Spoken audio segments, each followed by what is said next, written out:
Tsy mankasitraka ny fitsabahan'ny Easy Park ao anatin'ny fitantanana ny toeram-piatsonan'ny fiara eny Behoririka sy tsy azo tafy ny mponina eny an-toerana ary velotaraina izy ireo.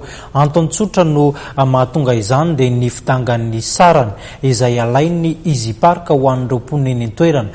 Araka ny ahafantarantsika azy dia toerana maro fiara ity toerana eny Behoririka sy ny eny tsy azo tafy ity, antony mampitaraina azy ireo izany. Mahakasika ny fiantsonana fiara izay voalaza fa lasan'ny orinasa Easy Park dia nilaza ny mponina eny amin'ny faritra Behoririka sy tsy azo tafy iny fa nisy tokoa ny fikasan'ity orinasa ity haka amin'ny fiantsonana eny amin'ny faritra iny fa tsy tanteraka izany.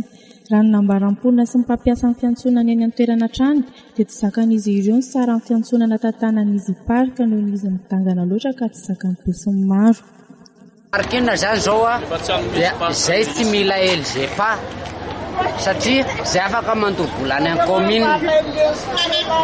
Misy mividy parkina zao itsanandro isanandro fa par voyage. Misy mividy parkina zao ny anazy dia io ny anazy zao efa vidy tany amin'ny commune mihitsy izany. Marika mihitsy fa ny ndraiky izany ity amin'ny société le manala entana dia izay le maka entana saka.